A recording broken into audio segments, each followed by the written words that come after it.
Hello guys, मैं विशाल कुमार। इस भाग में हम लोग जानने वाले हैं डिफरेंसेस के बारे में, जानने वाले हैं किन के बीच डिफरेंस जानने वाले हैं। क्रोमोजोम, क्रोमैटिड, क्रोमैटिन क्या होता है, बहुत इंपॉर्टेंट सवाल होता है मॉलिक्यूलर बायोलॉजी का, सेल बायोलॉजी में भी। तो हम लोग जानेंगे क्रोमोजोम क्या है, क्रोमैटिड क्या है, क्रोमैटिन क्या है, इनमें अंतर हम लोग देखेंगे, है ना। तो क्रोमोजोम, क्रोमैटिड और क्रोमैटिन। क्रोमैटिन धागा लाइक स्ट्रक्चर होता है, धागे के जैसा होता है ना। क्रोमैटिन से ही आपको क्रोमोजोम बनते हैं। ओके। और प्रत्येक क्रोमोजोम में क्या होता है, क्रोमैटिड होता है। तो खास करके यहाँ पर समझ में नहीं आ रहा होगा, चलिए हम लोग डायग्राम से समझते हैं। डायग्राम से आसानी होती है समझने में। यहाँ पर लिखा गया है वन क्रोमोजोम में कितने क्या होते हैं, है ना। तो वन क्रोमोजोम में क्या होते हैं, नंबर ऑफ क्रोमैटिड क्या होते हैं, 2 क्रोमैटिड होते हैं, एक काइनेटोकोर होता है, सॉरी 2 काइनेटोकोर होता है, 2 काइनेटोकोर होते हैं, और सिंगल सिर्फ क्या होते हैं, सेंट्रोमियर होते हैं। यहाँ पर ए बी सी दिखाया गया है, जो लेबलिंग ए में क्या है, बी में क्या है। ए में है तो क्रोमैटिड है, यानी कि ए ये दर्शा रहा है क्रोमैटिड को, बी किसको दर्शाया जा रहा है, काइनेटोकोर को, और सी सेंट्रोमियर को। तो यहाँ पर मैंने बताया एक क्रोमोजोम में 2 क्रोमैटिड होते हैं, 2 काइनेटोकोर होते हैं और एक सेंट्रोमियर होते हैं। तो ये क्रोमोजोम का डायग्राम है।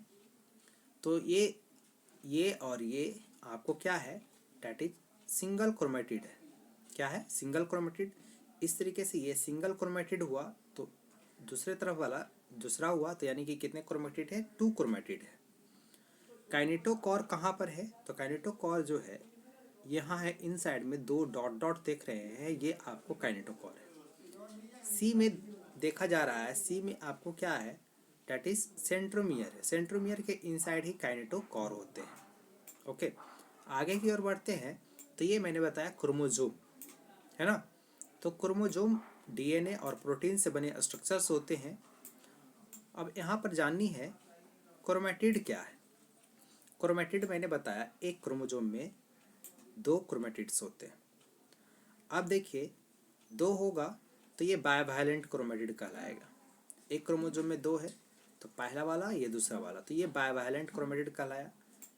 एक टेट्राड क्रोमैटिड लिखाता है। जब 2 क्रोमोजोम बनाया हुआ है तो उसमें से इसमें देखिए प्रत्येक का देखिए 4 आर्म है ना। तो 1 2 3 4 ये आपको दिया हुआ है, डिनोट्स किया गया है। तो इस तरीके से 4 क्रोमैटिड हुए। नंबर ऑफ क्रोमैटिड 4 होगा, तो आपको दोनों होमोलोगस ही रहेंगे, एक दूसरे के जैसा होगा, तो ये टेट्राड क्रोमैटिड।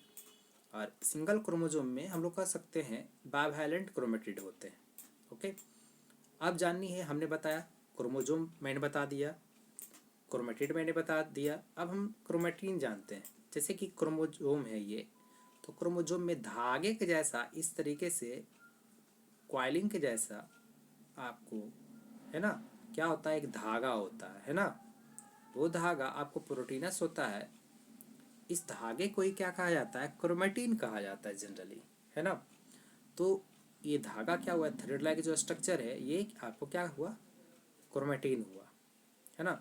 जो आपको लिप्टोटीन स्टेज में आप इसी तरीक़ा से देख सकते हो। चलिए, मैंने बताया यहाँ पर क्या difference between chromosome, chromatid and chromatin. तो क्रोमैटिन धागा लाइक स्ट्रक्चर था, क्रोमैटिड आपको क्रोमोजोम में थे। आपको मैंने बताया ये आपको क्रोमैटिड है, ये क्रोमैटिड है। क्रोमोजोम मैंने बताया। तो क्रोमोजोम को हिंदी में क्या कहते हैं, गुणसूत्र कहा जाता है। क्या कहा जाता है, गुणसूत्र। ह्यूमन का क्या होता है, 46 होता है। प्रत्येक ऑर्गेनिज्म में अलग अलग क्रोमोजोम पाए जाते हैं, नंबर डिप्लॉयड के फॉर्म में, है ना। और जर्म सेल यानी कि रिप्रोडक्टिव सेल में हैप्लॉयड के फॉर्म में। तो इस तरीके से मैं विदा लेता हूँ। तो मैंने ये बताया आपको, डिफरेंसेस मैंने बताया। हम लोग आगे वाले भाग में नेक्स्ट वीडियोज़ को लेकर के आएंगे। धन्यवाद।